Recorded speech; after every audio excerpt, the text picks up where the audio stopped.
Okay, so the kettlebell clean. Okay, so this exercise doubles as a transition exercise from, say, the swing into a press, but it also acts as an exercise alone. Great for, again, extra hinge work, and also pulling. You have to retract and pull to get the kettlebell into that rack position. So we're going to be using it for, transition exercises as well as an exercise by itself. But some common mistakes that people make with this, they get pretty battered and bruised in their wrist and their upper arm, just from the wrong technique or poor technique. So I'm going to go through some of the flaws, and then I'm just going to brush up on some different cues that you can use and how to progress it on, so that to make it more efficient. Okay, a lot of people when they do it, they just don't make it efficient enough, and that's why it takes a lot of energy out of them, and they get battered and bruised at the same time. So what we're going to think about doing is setting up exactly the same way you do for a single arm swing. Okay, so we hinge back into the hips, we take the kettlebell, knuckles facing up, and then palm facing the floor. Okay, so the first progression I'm going to show you is just like an assisted clean. Okay, so we're going to use the other hand to assist and just bring the kettlebell up to that top position and then just put it back on the floor. All right, so what we're going to do is hand's going to go on the bottom here. We're going to pull and then just assist into that rack position. Pause for a few seconds and then bring it back through. Okay, so you'll see I'm trying to keep the kettlebell as close to my body as I can. I'm going to pull it under my legs, I'm going to hike it through and then stand up and keep it nice and close to the body. Okay, so from the side, from here, other hand's going to go underneath. We're going to pull and it's going to come nice and close. Okay, so this hand's just going to assist in getting that position. Okay, so when we do the actual clean itself without this hand, you'll see it's going to look exactly the same. Okay, so the movement will stay the same, the bell's going to stay close to the body, and it's going to rack in. Okay, so that's your first point of progression. Once you've nailed that, it's feeling pretty comfortable using this hand less and less. What we can do is just then progress on to the actual clean itself, okay, which will take practice, but keep persevering with it.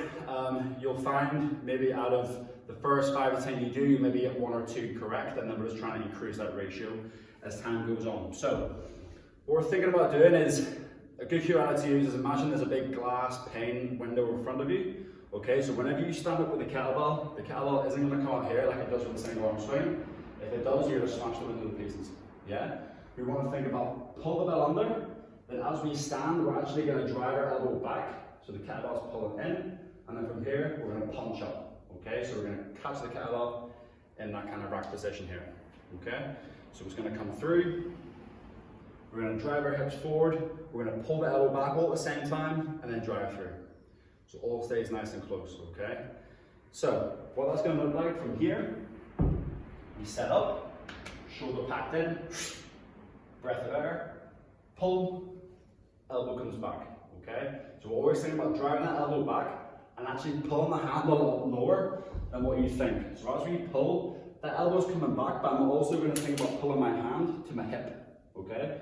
So as I pull here, I'm pulling that hand to my hip and then shooting through, okay? If you think about pulling the hand straight to your shoulder, the kettlebell is going to fly up and it's going to smash you in the arm, okay? So watch again, I'm going to pull through, the kettlebell is going to come nice and low, and I'm going to punch through, alright? So here,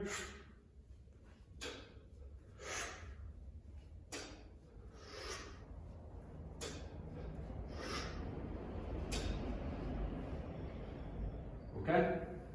So, we have that upward phase then, so again, that's going to take practice. Just remember, pull, elbow back, punch through. Always remember the hips. From the top position then, we're going to think about 2 things, or 3 things. We're going to pop it off the shoulder, okay, that's a small little pop. We're going to let the kettlebell drop, and then we're going to catch it in our hands, okay? So then 3 things combined is what's going to make that kind of downward phase a little bit easier, okay? So we're going to pop, drop, catch, okay? So from the top, set there, I'm going to pull, elbow back, in there, okay? So nice straight rest. From here, pop, drop and catch.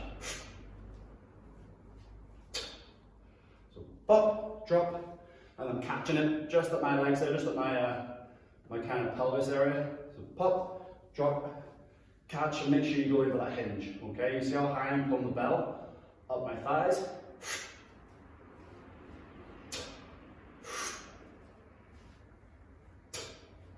Okay, up, drop, catch, and then pull, pull, pull, pull, pull, and drive up, okay? That's the base of your clean, okay? Again, we can use it for a transition exercise, into a press or a squat, or as you'll probably notice, by itself in this little practice block you're gonna do, you know, it will act as an exercise, a good pulling exercise, and hinge as well, so glutes and lats are gonna get hit at the same time here, okay? But give it a practice, yeah, kettlebell clean.